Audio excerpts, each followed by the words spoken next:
तो बिल्कुल डेफिनेट रूप से दिल्ली के अंदर यह प्रस्ताव आपके कर कमलों द्वारा बिल प्रदेश का होगा। सीमित करते हैं राजकुमार जी राउत। सभी साथियों को जय जोहार। गोविंद गुरु महाराज को नमन। इस आदिवासी अंचल में काम करने वाले इस समुदाय के स्वाभिमान हक अधिकार की लड़ाई लड़ने वाले टाटिया मामा भील भक्ति के माध्यम से इस समाज में जन जागरण करने वाले संत सुरमाल महाराज, मावजी महाराज और साथ ही इस इलाके के अंदर मामा बालेश्वर, जिन्होंने आदिवासी बाहुल्य क्षेत्र के अंदर इस समाज को एकजुट करके इस समाज के लिए, हक अधिकार के लिए, स्वाभिमान के लिए अंग्रेजों से लड़ाई लड़ी, राजा रजवाड़ों से लड़ाई लड़ी।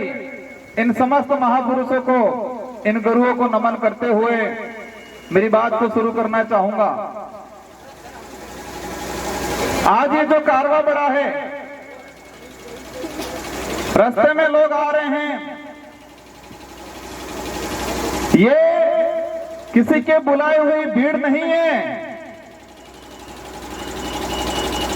ये 1500 आदिवासी 17 नवंबर 1913 को जो शहीद हुए थे, उनका खून है और वो बदला लेने के लिए आई हुई है यहाँ। वो सपना पूरा करना है हमें। बड़े दुख की बात है कि 1913 में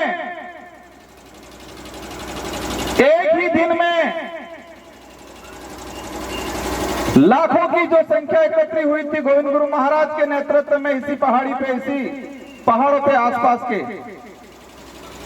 और उस समय तत्कालीन जो राजा रजवाड़े अंग्रेजों की मदद से गोलियां चलाई और इस नरसंहार में इस पहाड़ी पे महिला भी थी, बच्चे भी थे, बड़े बुजुर्ग भी थे, जवान भी थे। और एक ही दिन में अगर 1500 लोग, 1500 के करीब लोग एक साथ मरते हैं, तो आसपास का जो मध्य प्रदेश, वर्तमान में राजस्थान, गुजरात, महाराष्ट्र, जो उस समय बिल टेरिटरी के नाम से जाना जाता था, उस इलाके में क्या स्थिति बनी होगी। हम देखते हैं हमारे गांव में, अगर गांव में कोई एक्सीडेंट हो जाता है, कि व्यक्ति मरता है, तो पूरे गांव को तकलीफ होती है, पूरा गांव दुखी होता है, पूरा गांव शोक व्यक्त करता है। और जिस परिवार का व्यक्ति की डेथ हुई है, वो परिवार सालों तक ऊपर नहीं आ पाता है। तो इसी पहाड़ी पे 1500 आदिवासी एक साथ मरे गए 1913 के दौरान। तो इस इलाके में कितना मातम छाया होगा, कितना डर घुसा होगा, कितना दुख हुआ होगा। ये जो गांव पड़ा था, वो गांव आज तक नहीं भरा है। तो वो लड़ाई किसकी लड़ रहे थे? मैं इन इतिहासकारों को कहना चाहूंगा, जिन इतिहासकारों ने भील प्रांत की मांग को लेकर यहां पर भक्ति के माध्यम से आंदोलन खड़ा किया था। भक्ति के माध्यम से उद्देश्य था, अंग्रेजों से लड़ाई थी कि हमारा अलग से भील प्रांत दिया जाए, ये उद्देश्य था, माध्यम भक्ति था। भक्ति के माध्यम से भील प्रदेश की जो लड़ाई लड़ी जा रही थी उस समय, और उस इतिहास को, उस सच्चे इतिहास को कई इतिहासकारों ने 2-4 लाइनों में सिमट दिया, कह दिया कि भक्ति आंदोलन हो रहा था और 1500 आदिवासी मारे गए। इस देश का तो ठीक है, लेकिन विश्व का एक भी इतिहास ऐसा नहीं मिलेगा, एक भी घटना ऐसी नहीं मिलेगी जहां सिर्फ भक्ति की जा रही थी और गोलियां चलाई थी। आपने किने गले उतरे, अगर हमारे पूर्वज सिर्फ नर्ग बजाड़ता, भजन करता, सिर्फ भक्ति करता, तो क्या इस बात से अंग्रेजों को दिक्कत थी? भक्ति करने से सिर पर दिक्कत नहीं थी, लेकिन भक्ति के माध्यम से समाज को जागरूक करके अलग बिलराज कायम कर रहे थे, उस बात से उन लोगों को दिक्कत थी। लेकिन इस इतिहास को बदल दिया गया, उस इतिहास को दबा दिया गया। मैं इस विचारधारा को धन्यवाद देना चाहूंगा, इस विचारधारा की शुरुआत में काम करने वाले लोगों को धन्यवाद देना चाहूंगा, जिसकी बदौलत दबा हुआ इतिहास वापस उजागर हुआ और आज लाखों की संख्या में इसी पहाड़ी पे ये कारवां खड़ा हुआ है। इस कारवां के साथ हर समुदाय का व्यक्ति यहाँ प्रतिनिधित्व कर रहा है, माइनॉरिटी का भी है, एससी समुदाय का भी है, ओबीसी का है, कई जनरल के भाई भी हैं। हमारे साथ वो हर व्यक्ति है जो मानवता में विश्वास करता है, जिसके अंदर छुआछूत है, भेदभाव है, जिसके अंदर शोषण की भावना है, वो व्यक्ति इस विचारधारा का हमेशा विरोध करेगा। जिस व्यक्ति के अंदर ये भावना है शोषण की, छुआछूत की, शोषण की, वो व्यक्ति हमेशा हमारा विरोध करेगा और हम भी ऐसे लोगों को विरोध करते रहेंगे हमेशा के लिए। हर उस व्यक्ति का, हर उस समाज का सम्मान करेंगे, हर उस व्यक्ति का सम्मान करेंगे जो मानवता में विश्वास रखता हो, जो छुआछूत में विश्वास नहीं रखता हो, जो शोषण में विश्वास नहीं रखता हो। इन सभी लोगों का, उन सभी समाज का हम सम्मान करेंगे। हमारे पूर्वज भी करते आए थे और हम भी करेंगे, लेकिन अब वो वक्त नहीं रहा है। शोषण होता आया है समाज में, बिल प्रदेश की मांग है। कई लोग चाहते हैं, पूछते हैं क्यों। दुख की बात यह है कि हमारे भी समाज के, इस समाज का सर्टिफिकेट लगा के अधिकारी, कर्मचारी, नेता बन जाते हैं और वो ये भूल जाते हैं कि मैं किस सर्टिफिकेट लगाने की वजह से। मैं ये उनकी योग्यता पर सवाल खड़ा नहीं करना चाहता, लेकिन आदिवासी समुदाय का वो व्यक्ति अगर कहे कि मैंने आदिवासी का सर्टिफिकेट नहीं लगाया और मैं सिर्फ मेरी योग्यता से आगे बढ़ा, ऐसा कोई माई का लाल हो तो बताओ। दुख होता है जिस समाज का सर्टिफिकेट लगा के बड़ा पेट करके बैठते हैं, बड़े अधिकारियों की पोस्ट पे बैठते हैं, लेकिन उस समाज का आदमी उनके पास जाता है तो वो हीन भावना से देखते हैं। लेकिन वो वक्त भी आ गया है कि ऐसे लोगों को भी समाज समय आने पे समाज के बीच में नहीं बैठने देगा और उनके अंतिम संस्कार में 4 लोग भी उनको कंधा देने वाले नहीं मिलेंगे। ये वक्त भी आ रहा है। आज जो समाज की स्थिति बनी हुई है, बिल प्रदेश की डिमांड इसलिए है, बिल प्रदेश नहीं बनने से हमारा आदिवासी समुदाय कुछ राजस्थान में हो गया, कुछ मध्य प्रदेश में, कुछ महाराष्ट्र में, कुछ इधर गुजरात में अंदर, और उसी की वजह से हमारा समुदाय 4 हिस्सों में, 4 राज्यों में बटा। उस वजह से हमारी संस्कृति का विनाश होने के कंगार पे चली गई, हमारा इतिहास दबा दिया गया और हमारा जो भौगोलिक क्षेत्र है, इस भौगोलिक भूखंड के अंदर जो खनिज है, उन खनिजों को निकाल के 4 राज्यों का राजकोष में जमा किया और आदिवासियों को इसका फायदा आज तक नहीं मिला। सबसे बड़ी बात यह है, देश के अंदर कुपोषण का आंकड़ा निकाल के देखें, देश में कुपोषित इलाका अगर आता है, रेड इलाका, तो यही बिल प्रदेश की टेरिटरी जो वर्तमान में 4 राज्यों में बटा हुआ है, उसी इलाके के अंदर भुखमरी है, कुपोषण है, अशिक्षा है। और उसके जिम्मेदार उस समय तत्कालीन जो लोग राज्यों का पुनर्गठन करते थे, राज्यों का निर्माण करते थे, उन लोगों ने इस समुदाय के साथ अन्याय किया गया है। कई लोग कहते हैं कि नई पार्टियां, नई विचारधारा के लोग इस मांग को कर रहे हैं।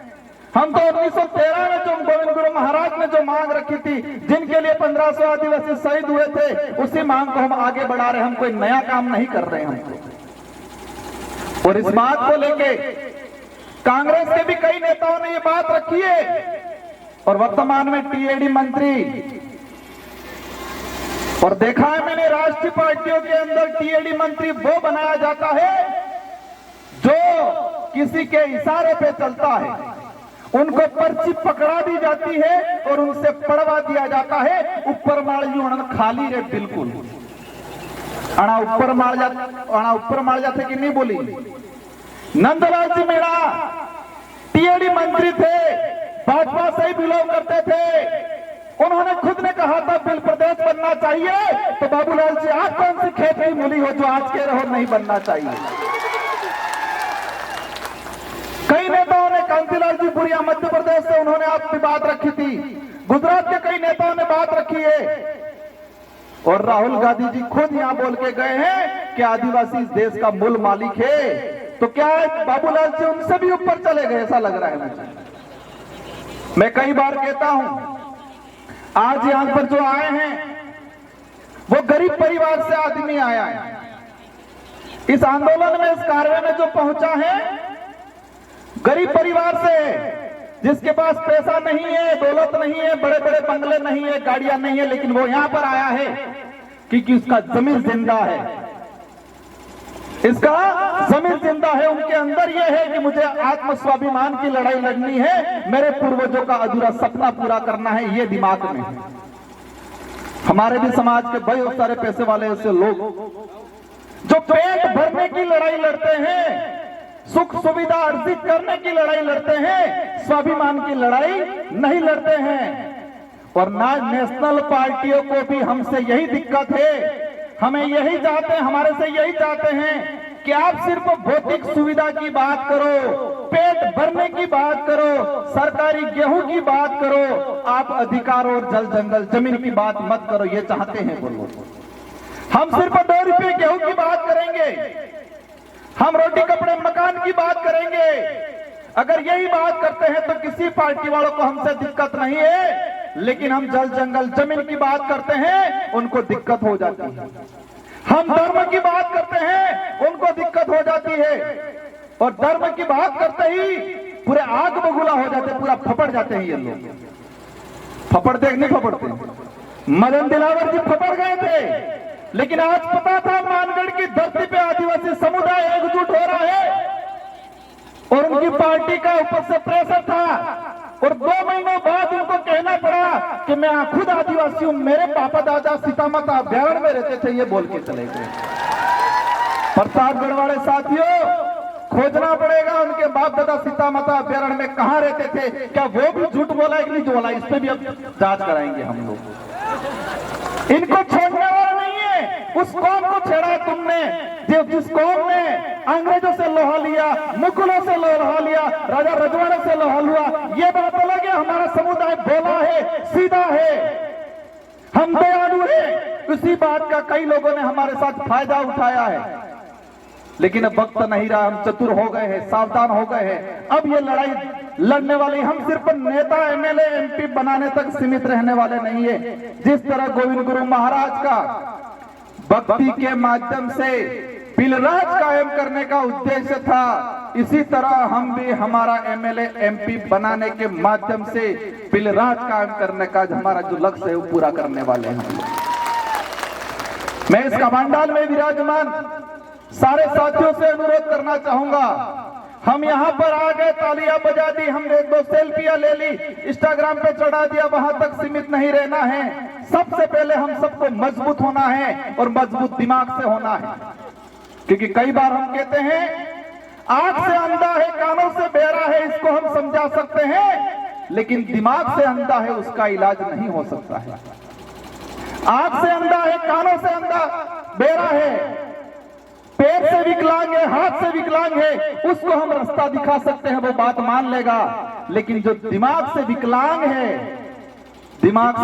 है, उसका इलाज नहीं है। तो हमारे आसपास भी ध्यान रखना है, दिमाग से विकलांग कौन है। और देखा है ये राष्ट्रीय पार्टी वाले अधिकतर दिमाग से विकलांग हैं। उनको पर्चियां पकड़ाई जाती है, उनको बुलवाया जाता है, उनको खुद को नहीं पता है हम क्या बोल रहे हैं, क्योंकि वो दिमाग से विकलांग है। अगर दिमाग से विकलांग नहीं होते तो अपने विवेक से सोचते ये सही है गलत है। बाबूलाल जी आज कह रहे हैं, लेकिन उनको यह नहीं पता कि नंदलाल जी मीणा खुद चाहते थे बिल प्रदेश बनना चाहिए, और कई बार उन्होंने यह स्टेटमेंट दिया गया, क्योंकि वो दिमाग से विकलांग। हम सबको पढ़ाई करनी है, और मैं इस मंच से कहना चाह रहा हूं, केंद्र सरकार से बहुत जल्दी बिल प्रदेश को लेके एक कमेटी गठित करके इसका एक क्राइटेरिया कितना है, इसके हमारे लिए पूरी कमेटी गठित करके काम कराने की कोशिश रहेगी बहुत जल्दी। और साथ ही आप लोगों को भी हमारे बच्चों को पढ़ाना है, क्योंकि शिक्षा ही वही हथियार है। अब गोलियों से या बंदूकों से या तीर कमान से काम हमारी कल्चर से जुड़ा रहेगा। वो अब लड़ाई कलम से लड़ी जाएगी। हमें पढ़ाई करनी है, खा पी के मजबूत रहना है और आसपास के जो दिमाग से विकलांग है उनको समझाने की कोशिश करनी है। आज जो वर्तमान स्थिति बनी हुई है, धर्म की बात को लेकर चिढ़ते हैं हम लोगों से। मुझे लग रहा है संचालक महोदय साहब उठने की कोशिश कर रहे हैं। इन लोगों की पॉलिसी है धर्म के नाम से लड़ाओ, लेकिन हमें ध्यान रखना है, हमें धर्म के नाम से नहीं लड़ना है, न धर्म के लिए लड़ना है। हमको जल जंगल जमीन के लिए लड़ना है, धर्म के लिए नहीं लड़ना है। आदिवासियों को आदिवासियों से खत्म करने की नीति अपनाई जा रही है। आदिवासियों को आदिवासी से खत्म करने की नीति अपनाई जा रही है। और उस नीति में पहला उनका जो उद्देश्य है, पहला उनका हथियार है, वो धर्म है। और उसका उदाहरण हम देख चुके हैं मणिपुर के अंदर। आदिवासी ने आपस में मारा काटा। वो जमीन की लड़ाई कम थी, वो धर्म की लड़ाई ज्यादा थी। वही आदिवासी कुछ ईसाई बना दिए गए, कुछ कट्टर हिंदू बना दिए गए। और वही नीति कुशलगढ़ में चल रही है। पूरे उदयपुर संभाग का अगर देखते हैं, आरएसएस की सबसे ज्यादा शाखा बांसवाड़ा और कुशलगढ़ में है। और दूसरा भी जो मामला चल रहा है वही है। हम किसी भी धर्म का विरोध नहीं कर रहे, लेकिन हमारे समुदायों को मानसिक रूप से गुलाम बनाने का अगर कोई काम कर रहा है और समुदायों को मानसिक रूप से गुलाम बना के आपस में लड़ाने का काम कर रहा है, वहां हम खड़े रहेंगे और बोलेंगे। मणिपुर के अंदर लड़ाया, वहीं बाबूलाल जी जाडोल के अंदर लड़वाएंगे। और हमने अभी ये नहीं संभाला तो आने वाले समय के अंदर हमारा समुदाय जमीन के लिए, हक अधिकार के लिए, आरक्षण के लिए, स्वाभिमान के लिए नहीं लड़ेगा, धर्म के लिए लड़ेगा। हम धर्म पूर्वी लोग हैं। हम गोविंद गुरु महाराज, संत सुरमार महाराज, मावजी महाराज को मानने वाले लोग हैं। हमें दूसरे के किराए के धर्म में रहने की जरूरत नहीं है। इसलिए हम सबको मजबूती से खड़े रहना है। और आज जो आए हैं, हम क्षमा चाहेंगे, कुछ असुविधा हुई होगी। आज मैं एक विधायक एमपी हूं, हमारे 4 विधायक हैं और हम आज से कह के जाना चाहेंगे, अगली बार बहुत शानदार व्यवस्था मिलेगी आप लोगों को। और कोशिश रहेगी और आप सबको मिलकर कोशिश करनी है कि अगली बार ये पहाड़ी तो ठीक है, लेकिन वो पहाड़ी भी डग जाए, इतना कारवा बढ़ाना है इस बार। मोदी जी भी मजबूर हो जाए सोचने के लिए कि बिल प्रदेश के वासी जग चुके हैं और इस कार्य में हम हर समुदाय को साथ में लेंगे। इस इलाके में रहने वाले कोई भी समुदाय हो जो मानवता में विश्वास करता है, हमारे पूर्वजों ने भी साथ दिया था। आज देश के अंदर महाराणा प्रताप को महान राजा माना जाता है। महाराणा प्रताप के पास कौन सी सेना थी? इस देश के अन्य सारे राजाओं ने अकबर की अधीनता स्वीकार कर ली, तो महाराणा